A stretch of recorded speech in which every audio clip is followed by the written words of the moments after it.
Go for it. Alright guys, we're back, part 2. Ridge cap on this wood shingle. You see I did most of it. Didn't want to bore you with all of it. That's the finished product there. What you want to do after you lay this last one on here and you make your cut on there, you want to get about depending on your cap, on your ridge cap, you want to go about an inch or 2 inches smaller than that, just enough to give you any protection on there in case it leaks through the joints or anything. You still have that protection on there. And then again, you just put one under, mark it depending on the center of it. That's where you want your mark. You want to pop your line, not so you can go straight, but as a guideline to kind of help you with it. I pre-marked all mine. You want to give it about a 10-inch slap on there. It has it's the same thing as a wood shingle. It has a thick side and a thin side, and you want to make sure that the thick side is what's going to be exposed. The thin side is what's going to get covered. So you want to mark from the thick edge 10 inches, and you can see I did one here, so I marked mine 10 inches. I put the other one back on there 10 inches, and kind of just set your ridge on there. Use your line as a gauge, not necessarily put it right on the line, but kind of just wherever it fits good or fits right to you. Right there.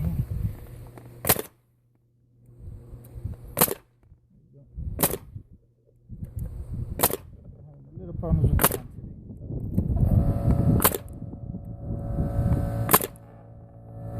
Usually I try to put 2 nails on these just because, at the end, once you're gonna give the finished product, you want to cap it off somehow.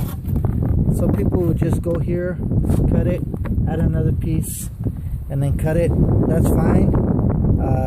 You can do it that way. I don't really like doing it that way. I like ending it with a piece here in the middle. So what I'm gonna do, I turn this one, turn it going back the opposite way, and then what I'm gonna do, I'm gonna mark it at this is my 10 inches here for my other overlap. So I'm just gonna go back about an inch here, on that, nothing too straight.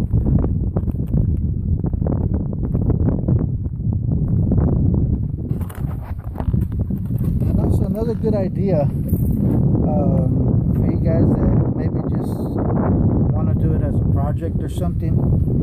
If you want to go and get yourself a sponge out of maybe an old mattress or something you see out in the street laying around, one of the cushions, get everything off of it, and inside should have something like this. Some of them are real big, some of them are thin, but this actually gives you good traction to where you're not sliding or anything like that. If you were to get here, if I was to just lay on my jeans,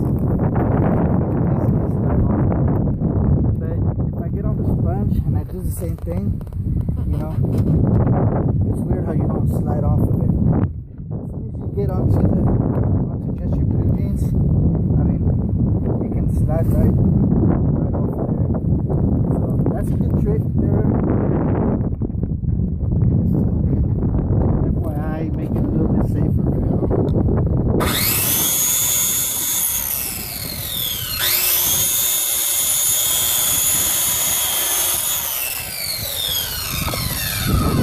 Always remember to wear eye protection when you're cutting. You want to do this at your own risk again.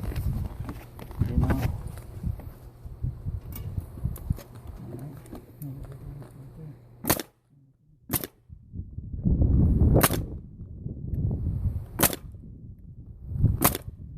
got our gun set at 50 psi.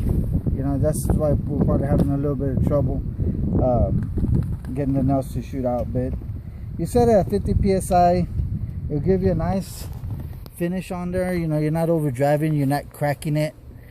So 50 psi, set your compressor at 50 psi, it'll be good. If not, you want to hand nail it.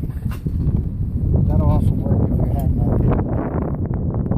This one here, you got your 10-inch mark there. You got your 10-inch mark here. I got my 10-inch mark here, so it's fairly close.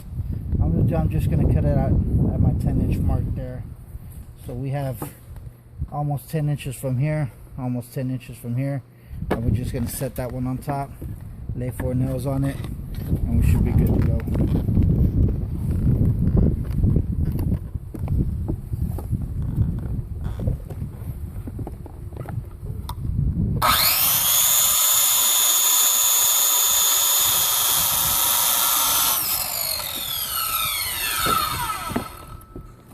It's always hard cutting these things up here on top, so if you have somebody that'll help you, maybe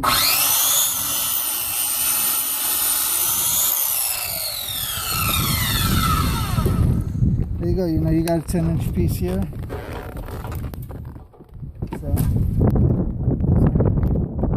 set that one on top there, hold it down, leave it right there, one on each corner.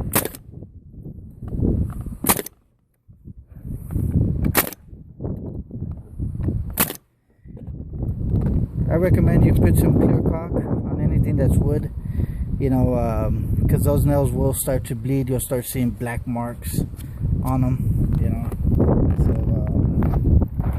that is the finished product on how we do the wood shingles. You know, I could have gone without installing this this last piece here, because you can tell it's only, you know, about an inch there.